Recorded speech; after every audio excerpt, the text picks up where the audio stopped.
أعوذ بالله من الشيطان الرجيم بسم الله الرحمن الرحيم فلما فصل طالوت بالجنود قال إن الله مبتليكم بنهر فمن شرب منه فليس مني ومن لم يطعمه فإنه مني إلا من اغترف غرفة بيده فشربوا منه إلا قليلا منهم فلما جاوزه هو والذين آمنوا معه قالوا لا طاقة لنا اليوم بجالوت وجنوده قال الذين يظنون أنهم ملاقو الله كم من فئة قليلة غلبت فئة كثيرة بإذن الله والله مع الصابرين صدق الله العظيم الحمد لله الحمد لله ثم الحمد لله الحمد لله ثم الحمد لله اللہ پاک کا بہت بے حساب بے شمار احسان ہے کہ اس نے درس قرآن کا سلسلہ ایک بار پھر ہمیں شروع کرنے کی توفیق عطا فرمائی۔ اللہ اپنے فضل و کرم سے ایسے ہی حالات کو سازگار رکھے تاکہ ہم اللہ کے دین کو سمجھنے میں کامیاب ہو سکیں۔ دوسرے پارے کا آخری رکوع اور تیسرے پارے کی پہلی آیت، یہ چند آیات پر رکوع مشتمل ہے آج کا۔ اس سے پچھلے رکوع میں اس سارے واقعے کا تعارف آ چکا ہے کہ بنی اسرائیل والوں کو عمالقہ قوم تھی، عمالقہ، انہوں نے فلسطین پر قبضہ کر لیا، بنی اسرائیل والوں کو فلسطین سے نکال دیا۔ یاد رہے کہ بنی اسرائیل حضرت یعقوب علیہ السلام کے 12 بیٹوں کی اولاد ہے۔ اسرائیل یعقوب علیہ السلام کا لقب تھا۔ بنی اسرائیل، اسرائیل کی اولاد، جس کا ترجمہ کتابوں میں تفسیروں میں اولاد یعقوب بھی لکھا ہوتا ہے۔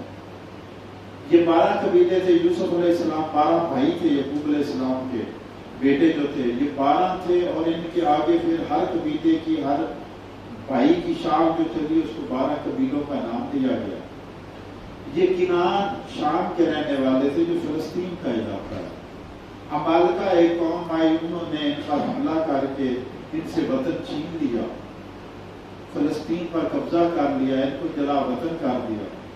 کچھ عرصہ تو یہ ٹھہرے رہے، پھر ان کے زمانے میں جو نبی تھا حضرت ذوالکفل نام تھا، کچھ روایات میں آتا ہے، تو ان سے بنی اسرائیل والوں نے اجازت مانگی کہ ہمیں اجازت دیں جنگ لڑنے کی، اللہ سے اجازت لے کر دیں، ہمارا کمانڈر مقرر کریں، بادشاہ مقرر کریں، تاکہ ہم دشمنوں سے مقابلہ کریں۔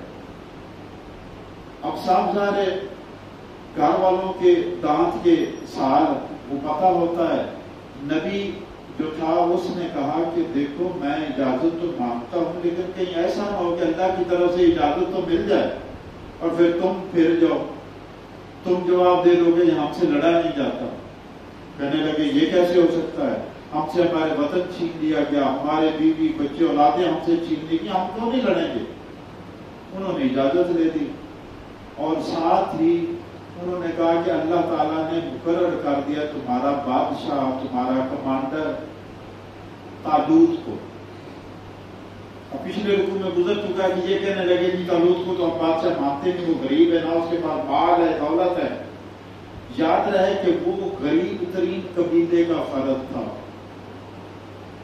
وہ بنیامین، یوسف علیہ السلام کو چھوٹا بیٹا بنیامین کے قبیلے سے تھا، جبکہ بادشاہت بنی اسرائیل کی یہودا کے قبیلے سے چلی آ رہی تھی، اور نبوت و رسالت بنی لاوی میں چلی آ رہی تھی۔ لاوی ایک بھائی تھا یوسف علیہ السلام، بنی لاوی میں نبوت چل رہی تھی، جو بنی یہودا میں بادشاہت چل رہی تھی، اور یہ بنیامین تو یہ غریبوں میں شمار ہوتے تھے۔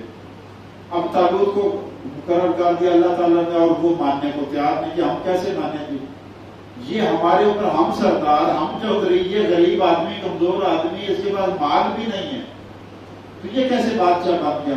تو نبی نے کہا اللہ تعالیٰ کا یہ فیصلہ ہے، اللہ نے اس کو علم میں اور جسم میں تم پر فضیلت دی ہے۔ یاد رہے کتابوں میں لکھا ہوا ہے کہ سارے بنی اسرائیل اس کا کندھے تک آتے تھے، اتنا اس کا بات تھا، اس کے کندھے تک آتے تھے، تو اللہ نے فرمایا اللہ نے علم میں بھی اس کو تم پر فضیلت دی ہے، جسم میں بھی فضیلت دی ہے۔ اب یہ صاف ظاہر ہے ماننے کو تیار نہیں تھے۔ نبی نے کہا کہ اللہ تمہیں نشانی بھیج رہا ہے کہ یہ اللہ کا فیصلہ ہے، یہ میرا فیصلہ نہیں ہے، اور نشانی یہ ہے کہ اعمال کا تم سے وہ تبرکات والا صندوق چھین کر لے گئے تھے جن میں موسیٰ علیہ السلام، ہارون علیہ السلام کے تبرکات تھے، وہ تبرکات والا صندوق فرشتے اٹھا کر تمہارے پاس لے آئیں گے، یہ نشانی ہے کہ یہی تمہارا بادشاہ ہے۔ اب جب وہ صندوق آ گیا تو اب چارہ نہیں تھا ان کے پاس بھاگنے کا، مجبوری یہ ماننا تھا۔ اب جب مان لیا اب آج کا رکوع شروع ہو رہا ہے کہ وہ اپنے لشکر کو لے کر روانہ ہوئے عمالقہ کے مقابلہ کرنے کے لیے۔ جہاں سے ہم شروع کرتے ہیں یہ پچھلا تعارف تھا۔ فلما فصل طالوت بالجنود، پھر جب روانہ ہوئے حضرت طالوت اپنا لشکر لے کر، یاد رہے یہ ہزاروں کی تعداد میں، اور وہ تو پہلے ہم بات کر چکے ہیں کہ طالوت کو بادشاہ ماننے کو تیار نہیں تھے۔ ہر کمانڈر کی یہ صفت ہوتی ہے کہ وہ پھر امتحان میں سے گزارتا ہے اپنی فوج کو کہ کیا یہ میری اطاعت کرنے کو تیار ہیں یا نہیں۔ اب آگے ایک دریا آ رہا تھا، اس دریا کو کراس کرنا تھا۔ روانہ ہوئے، دریا پر پہنچے تو طالوت جو تھے انہوں نے کہا کہ بھئی بات سنو، اس دریا میں سے گزرنا ہے اور پانی نہیں پینا۔ یاد رکھو جس نے اس میں سے پانی پی لیا پھر میرے لشکر سے اس کا تعلق کوئی نہیں، اور جس نے نہ پیا وہ میرا ساتھی ہے۔ ہاں مجبوری سے چلو بھر کسی نے پی لیا تو اس کی اجازت ہے، ایک چلو بھر پانی کسی نے، پیاس شدید ہے اور وہ چلو بھر پانی پی لیتا تو اس کی اجازت ہے۔ اب یاد رہے کہ ایک طرف پانی پینے سے منع کر دیا گیا، دوسری طرف یہ کہہ دیا گیا کہ جو پانی پیے گا وہ میرے لشکر میں نہیں ہوگا، تو لشکر سے بھاگنے کا تو بڑا بہانہ مل گیا، جی پیاس تھی ہم نے تو پانی پی لیا، ہم تو مر رہے تھے۔ ایسے ہی زندگی امتحان ہے، یہ ان کا امتحان تھا، کچھ بھی نہیں تھا۔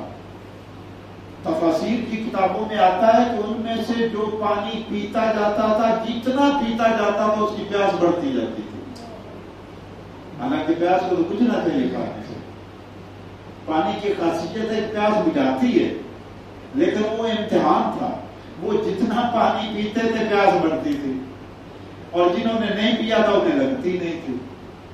یہی روزے کی کیفیت ہے۔ کچھ لوگ ہلکان ہوئے جا رہے ہوتے، رمضان کے آنے سے پہلے روزے آ رہے، پتہ نہیں ہمارے ساتھ کیا ہوگا۔ موت حیاتی کے کچھ لوگوں نے مسئلہ، خاص طور پہ گرمیوں میں، اور رمضان آتا ہے آ کر گزر جاتا ہے، بیت جاتا ہے، کوئی موتیں نہیں ہوتی رمضان سے، ویسے کہ ویسے معاملات چلتے رہتے ہیں۔ جن کو اللہ نے استقامت، ایمان اور حوصلہ دیا ہوتا ہے وہ اس میں سے پاس ہو جاتے ہیں۔ ایسے ہی یہ نہر کا امتحان بھی تھا۔ فلما فصل طالوت بالجنود، پھر جب روانہ ہوئے طالوت اپنے لشکر کو لے کر، قال ان اللہ مبتلیکم بنہر، اب طالوت نے کہا کہ اللہ تمہارا امتحان لینے لگا ہے، ایک نہر دریا میں سے تم گزرو گے تو پانی نہیں پینا، یہ امتحان ہے تمہارا۔ یہ اس کا کمانڈر کا بھی اپنی طرف سے نہیں تھا، اللہ کی طرف سے آ گیا۔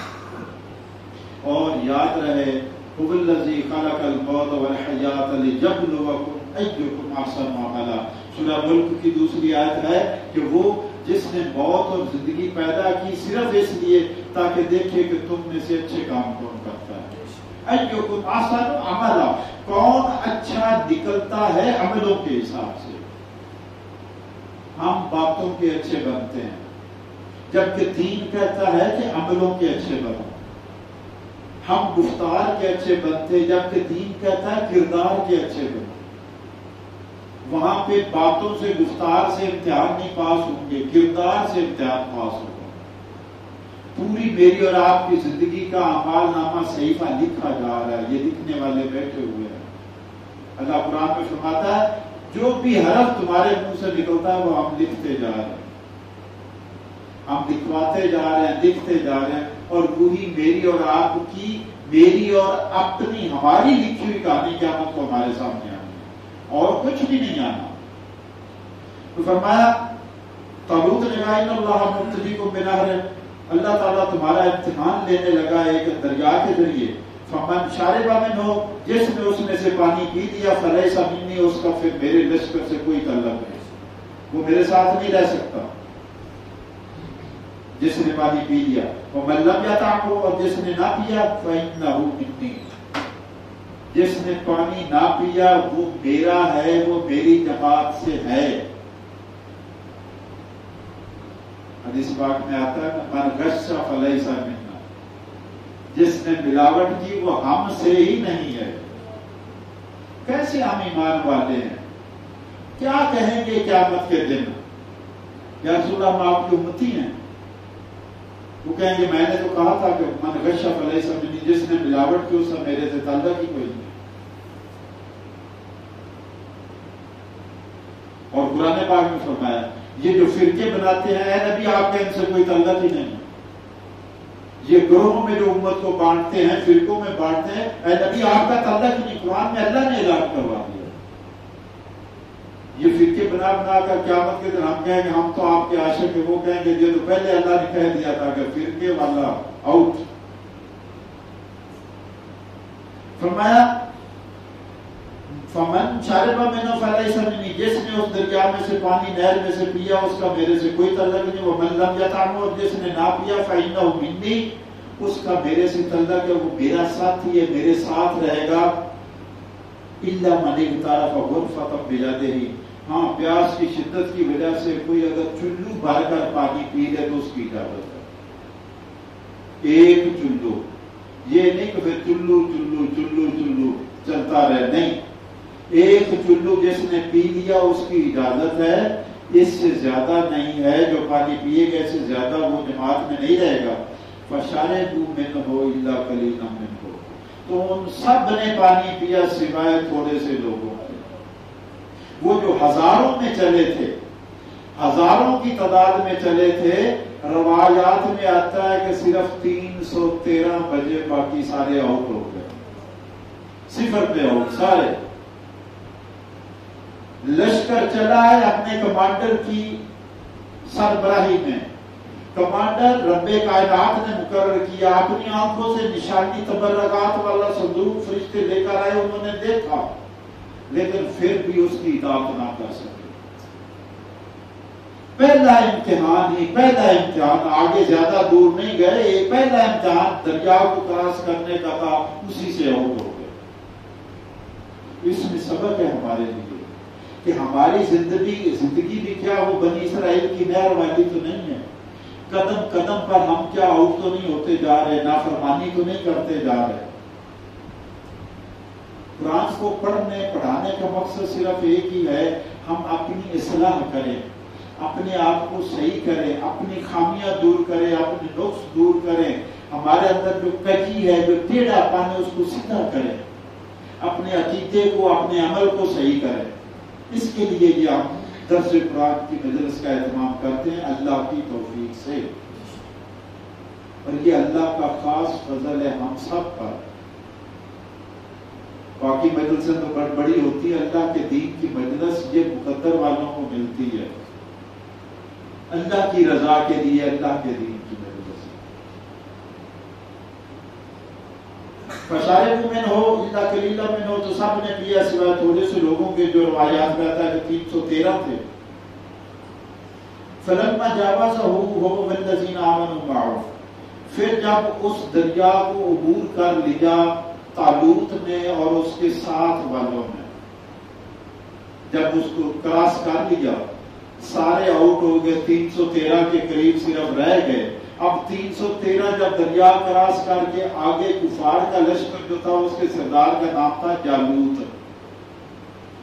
اب جب ان پر نظر پڑی تو کتاب روایات، تفسیر کی روایات میں، کتابوں میں بڑے دلچسپ لکھے ہوئے کہ ان کے قد بڑے تھے.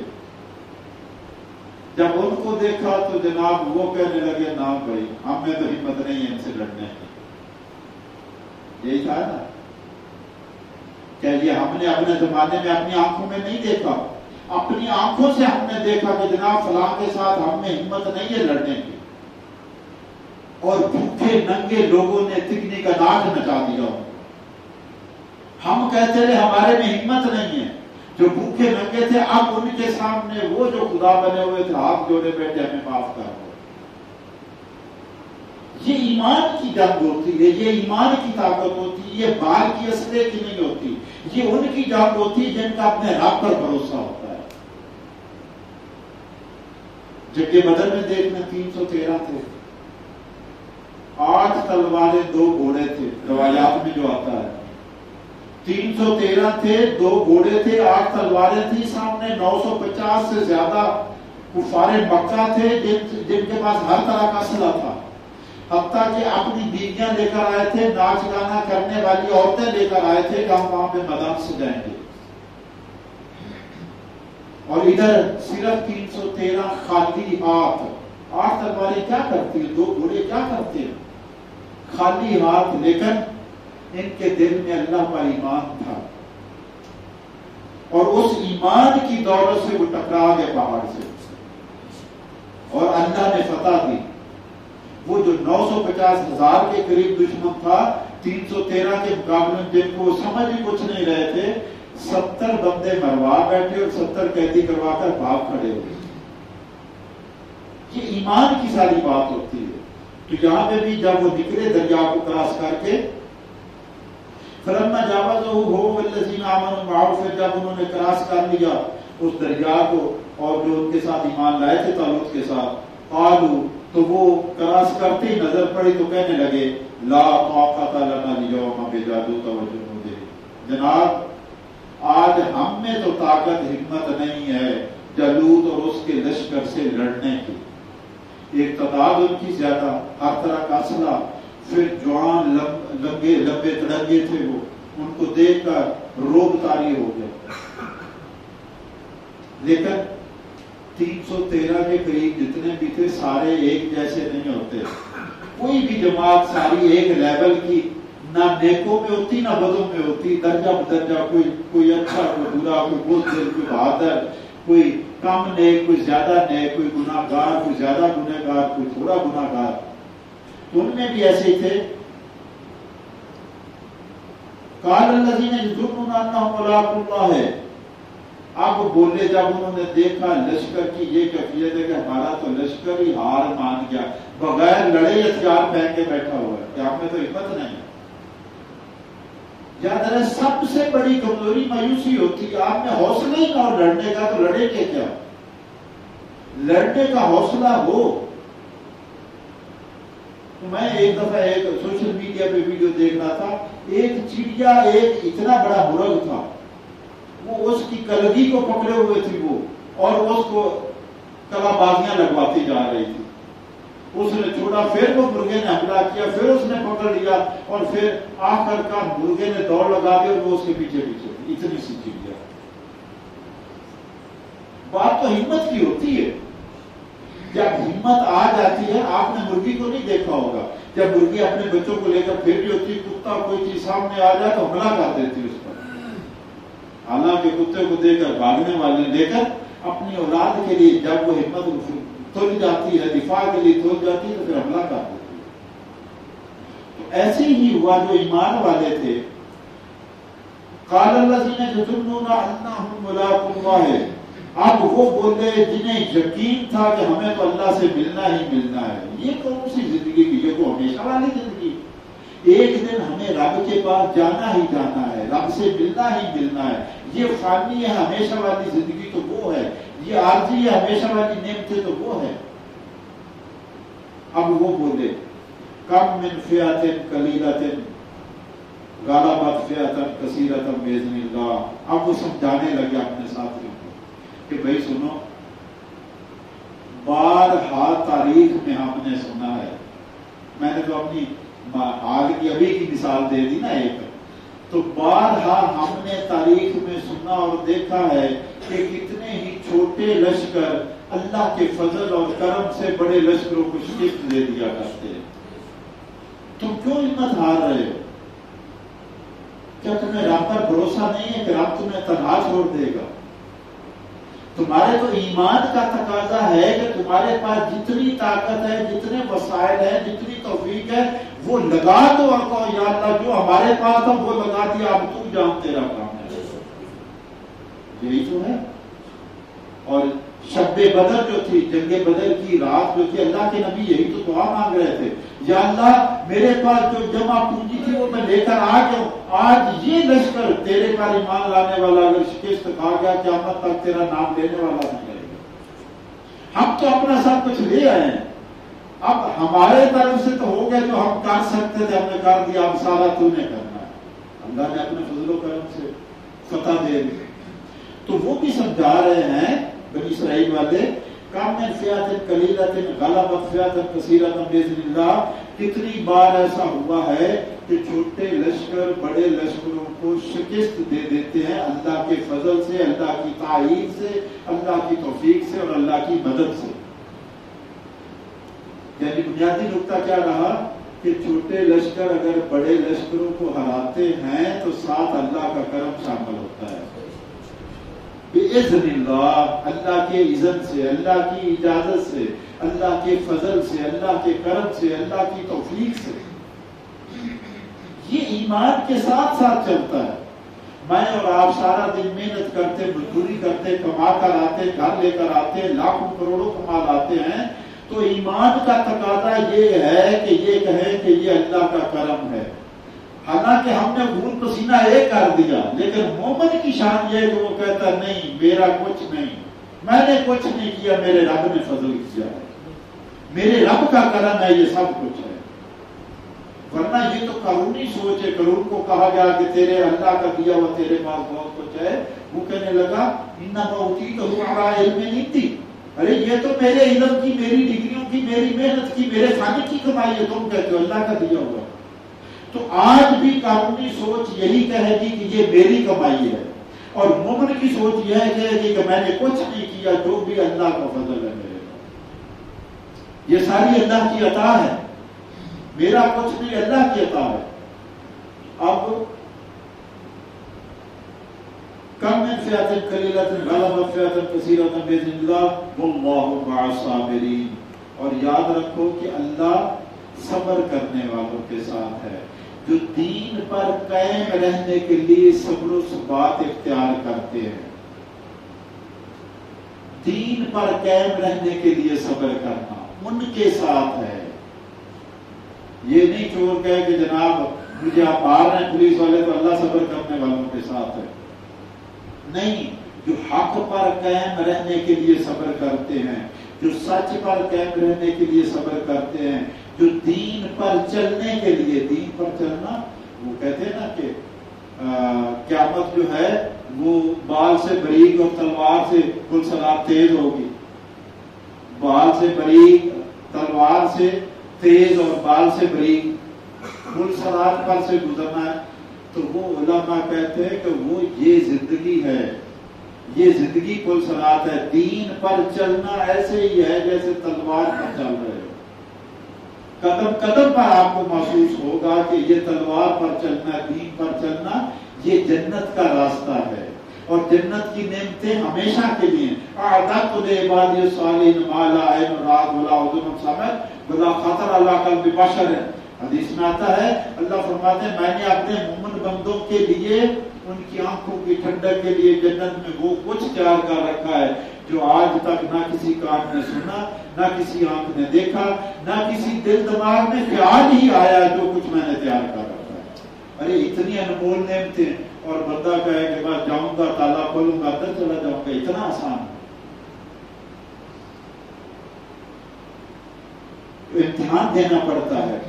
واللہ مع الصابرین، اللہ صبر کرنے والوں کے ساتھ ہے جو دین کا راستہ اختیار کرنے میں مشکلات کو صبر سے برداشت کرتے ہیں.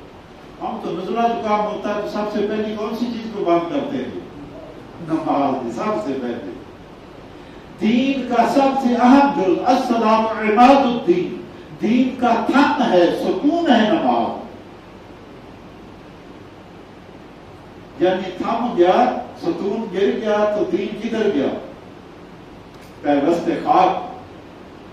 اور ہمیں نزلہ زکام ہو جائے تو سب سے پہلی قربانی نماز.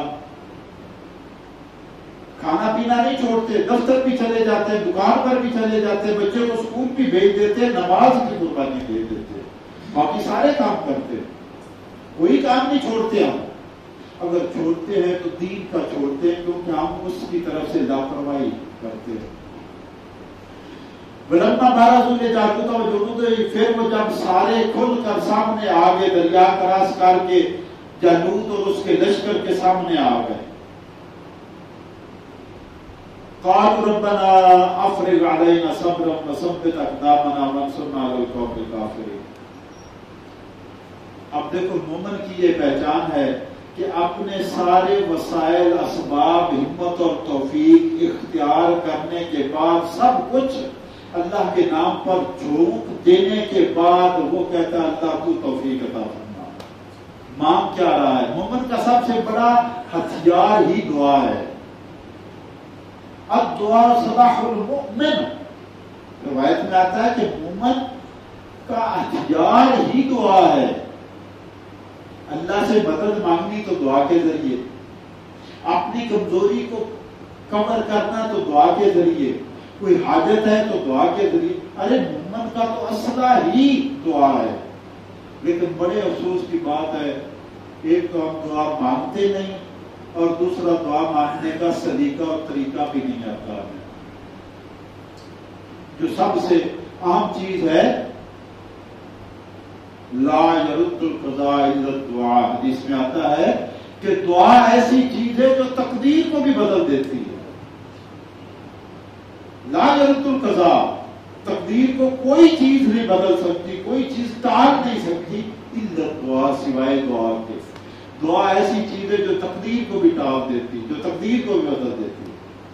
ارے ایسا قیمتی ہتھیار، ایسا قیمتی اسلحہ، ایسا قیمتی خزانہ ہمارے پاس اللہ کی طرف سے ہے، اور رسول اللہ صلی اللہ علیہ وسلم نے اس کے پورے آداب بھی سکھائے، لیکن ہم اس کو اختیار کرنے کی بجائے، موسیٰ علیہ السلام کو اللہ تعالیٰ نے فرمایا کہ اے موسیٰ، اگر تمہارے جوتے کا تسمہ بھی ٹوٹ جائے تو اللہ سے طلب کرو. یہ دعا کا سلیقہ ہے کہ تمہیں مانگنا آنا چاہیے. مانگنا کس سے ہے؟ اب صاحب ظاہر ہے تو مانگتے بھی موسیٰ علیہ السلام تو کیا فرشتوں نے تسمے لے کر حاضر ہو جانا تھا آسمان سے؟ بالکل نہ لاتے، لینے بازار سے، لیکن توفیق رب سے مانگنی ہے. اللہ فلاں چیز کی مجھے ضرورت ہے، مجھے توفیق عطا فرما کہ میں وہ حاصل کر سکوں، مجھے اسباب عطا فرما. ورنہ ہو سکتا ہے بندہ اللہ سے توفیق مانگے بغیر جائے اور سڑک کراس کرتا ہوئے کسی حادثے میں شکار ہو جائے.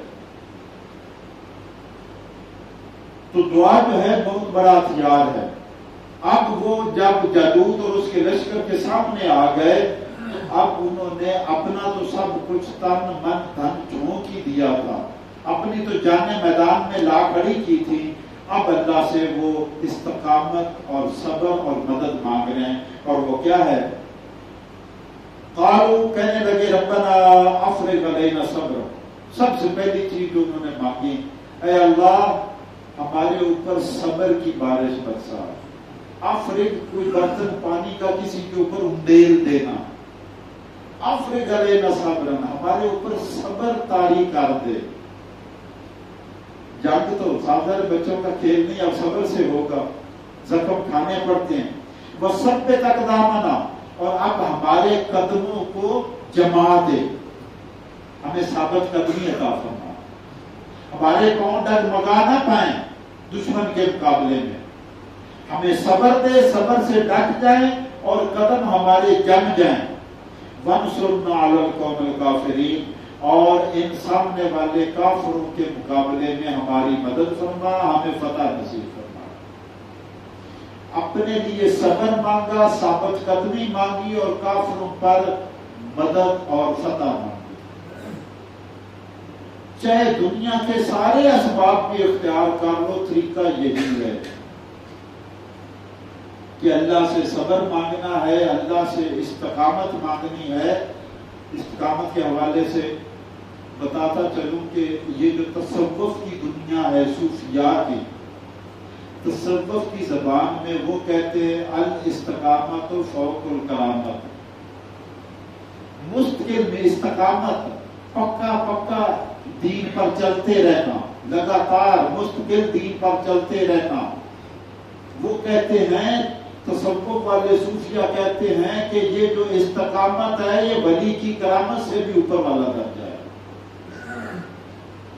ولی کی کرامت کبھی کبھی ہوتی ہے، استقامت روزانہ ہوتی ہے، یہ ہر وقت ہوتی ہے. حضرت عائشہ صدیقہ رضی اللہ تعالی عنہا سے کسی نے سوال پوچھا کہ اللہ کے نبی صلی اللہ علیہ وسلم کو کون سا عمل پسند تھا؟ آپ نے فرمایا آپ کو پسند تھا کہ چاہے تھوڑا کام کیا جائے لیکن مستقل کیا جائے.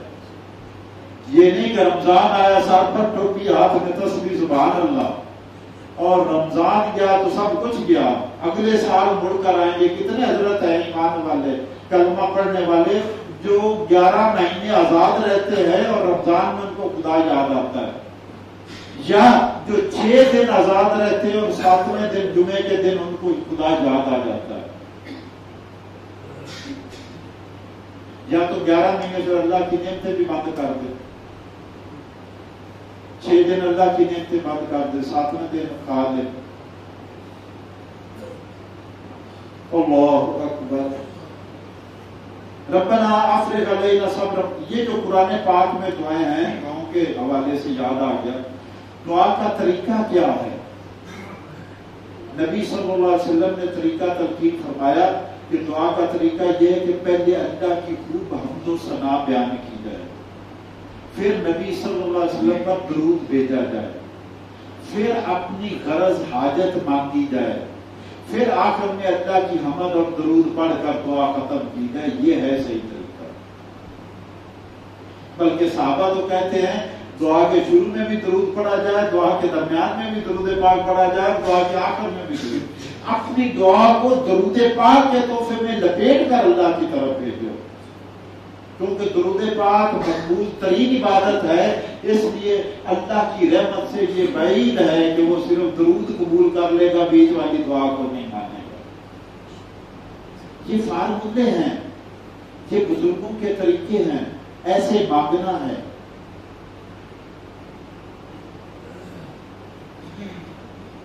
فَحَزَمُهُمْ بِإِذْنِ اللَّهِ. بس اس چھوٹی سی جماعت نے اللہ کے حکم سے، اللہ کی مدد سے، اللہ کی توفیق اور نصرت سے جالوت اور اس کے لشکر والوں کو شکست دے دی. وَقَتَلَ دَاوُودُ جالوتا. اور قتل کر دیا حضرت داؤد علیہ السلام نے جالوت کو. اب یہ ہوا ایسے جو تفسیر کتابوں میں درج ہے.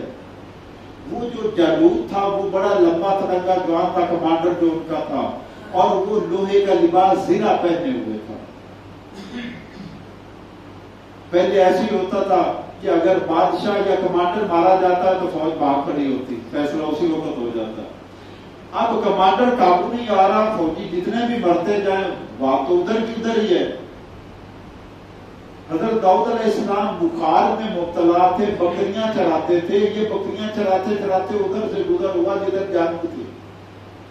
انہوں نے پوچھا یہ کیا؟ انہوں نے کہا جنگ ہے یار، یہ کافر سامنے ہیں. تو یہ ان کا کمانڈر قابو ہی نہیں آ رہا. داؤد علیہ السلام نے کہا یہ مجھے دے دو، یہ میرے حصے میں آ گئے. آپ جنگل میں بکریاں چراتے تھے اور غلید میں پتھر رکھ کر ایسے گھما کر مارتے تھے اور شیر کی آنکھ نکال دیا کرتے تھے، اتنا نشانہ تھا. اب سارے جالوت جو جتنا بھی زرہ میں تھا آنکھیں تو ننگی رکھی ہوئی تھی نا دیکھنے کے لیے. داؤد علیہ السلام نے بس ایسے گھما کر پتھر مارا، آنکھ میں دماغ میں گھس گیا. وہ جو ہی گرا ہے تو لشکر بھاگ کھڑا ہوا.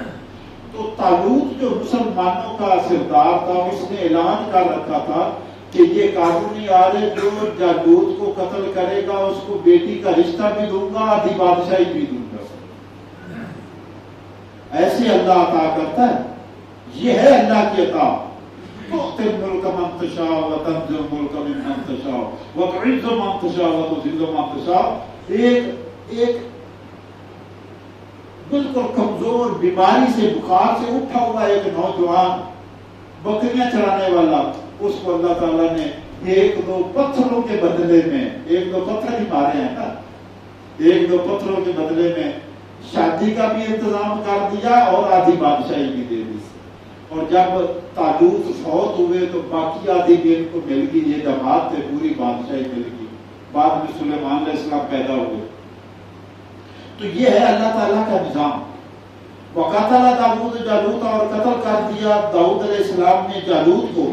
وآتاہ اللہ الملک، اللہ تعالیٰ نے داؤد کو بادشاہی بھی عطا فرمائی، والحکمت، اور حکمت بھی عطا فرمائی. وعلمہ مما یشاء، اور اپنے نبی کو وہ کچھ علم عطا فرمایا جو اللہ چاہتا تھا. کیونکہ انبیاء کی تعلیم و تربیت کسی یونیورسٹی، سکول اور اکیڈمی سے نہیں ہوتی، یہ اللہ کرتا ہے. وہ کسی کے احسان مند نہیں ہوتے، کسی کے شاگرد نہیں ہوتے. یہ نبوت اور رسالت وحی ہے، یہ عطائی ہے، یہ اللہ کی عطا سے آتی ہے. اللہ جس کو نبی رسول بناتا ہے سب کچھ اس میں نبوت رسالت والا پیکج پورا آ جاتا ہے، اس میں صلاحیتیں آ جاتی ہیں. یہ کمانے سے نہیں آتی، کوئی محنت سے نبی اور رسول نہیں بنتا. ہاں محنت سے ولایت ملتی ہے، ولی بن سکتا ہے، نبی اور رسول نہیں بنتا. ولایت کسبی ہے، کمانے سے محنت سے حاصل ہوتی ہے. لیکن نبوت اور رسالت وحی ہے، عطائی ہے، اس میں کسی بندے کی محنت کا اور عبادت کا اور ڈگریوں کا عمل نقل نہیں ہے. وَلَوْلَا دَفْعُ اللَّهِ النَّاسَ بَعْضَهُم بِبَعْضٍ، اور اگر اللہ تعالیٰ نہ بچاؤ کرتا بعض لوگوں کا بعض کے ذریعے سے. یہ آپ نے دیکھا ہوگا سوسائٹی میں، محلوں میں، گاؤں میں بعض کا ایسا ہوتا ہے، ایک جناب بدماش ٹائپ اٹھتا ہے، اس کے مقابلے میں ایک اور اٹھاتا ہے، وہ ٹکرا جاتے ہیں، اللہ کی مخلوق بن جاتی ہے نیچے والے. اگر اس کے مقابلے میں جو اٹھا ہے اس کو روکنے والا کوئی نہ ہو تو یہ مخلوق کو تباہ کر ڈالے گا. نہ کسی کی عزت محفوظ رہے گی، نہ کسی کی جان مال محفوظ رہے گی، نہ کسی کا مال محفوظ رہے گا. اللہ دفاع کرتا ہے اپنے بندوں کا. ایک بات اگر کھڑا ہوتا تو اس کے مقابلے میں کسی نہ کسی کو لے آتا ہے، وہ ٹکرا جاتے ہیں، مخلوق بن جاتی ہے. وَلَوْلَا دَفْعُ اللَّهِ النَّاسَ، اور اگر نہ دفاع کیا کرتا اللہ تعالیٰ بعض لوگوں کا بعض کے ذریعے، لَفَسَدَتِ الْأَرْضُ، تو زمین فساد سے بھر جاتی، زمین میں فساد برپا ہو جاتا. یہ تو اللہ نے زمین کو فساد میں مبتلا ہونے سے بچایا اس فارمولے سے کہ جب کوئی بد سرکش باغی ہوتا ہے اس کے مقابلے میں اللہ کسی کو لے آتا ہے تاکہ اللہ کی عام مخلوق اور عوام بچ جائے. لفسدت الارض، تو زمین میں فساد برپا ہو جاتا ہے. ولکن اللہ ذو فضل علی العالمین، لیکن اللہ تعالیٰ تو جہانوں پر بڑا مہربان ہے. وہ اپنی مخلوق کو برباد نہیں ہونے دیتا، بد کو بد سے ٹکرا دیتا ہے، سرکش باغی کا کسی طرح بندوبست کر دیتا ہے تاکہ اس کی عام مخلوق ان کے ظلم سے بچ جائے. اور دوسرے پارے کی آخری آیت، تلک آیات اللہ نتلوها علیک بالحق، اللہ فرماتے ہیں تلک آیات اللہ ہے، یہ اللہ کی آیات ہیں. قرآن پاک کلام جو ہے اللہ کا کلام ہے.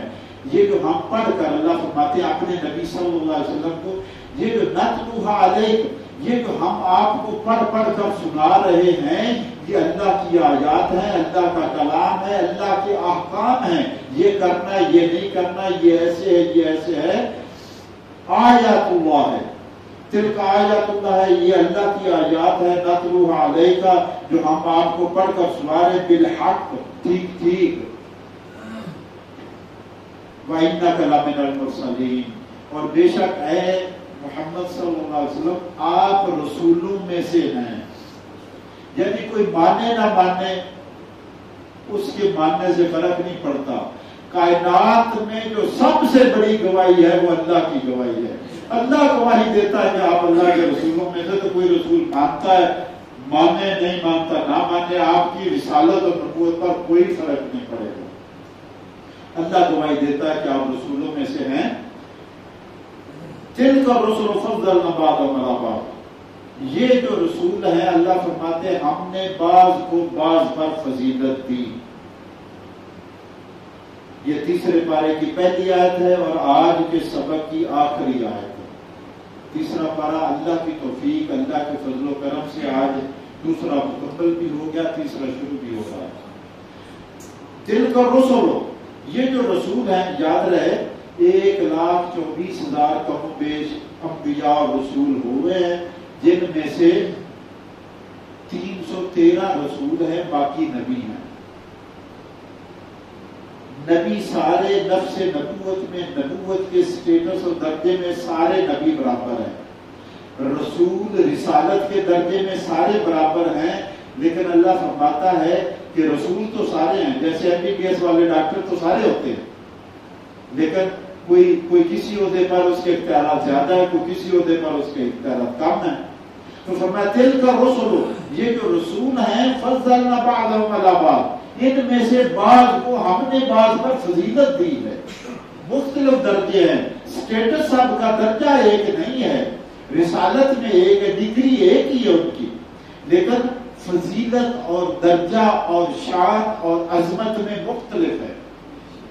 اور وہ اللہ نے مثال بھی بیان فرمائی، منہم من کلم اللہ، ان میں سے کوئی ایسا تھا جس سے اللہ نے کلام کیا، اللہ نے باتیں کی۔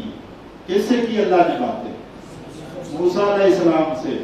اللہ فرماتے ہیں کہ یہ رسول جو ہیں ان کی فضیلت ہے، مختلف درجے ہیں، ان میں سے کسی سے تو اللہ نے کلام کیا، بہت بڑی شان ہے ان کی، جس سے خود اللہ نے کلام کیا۔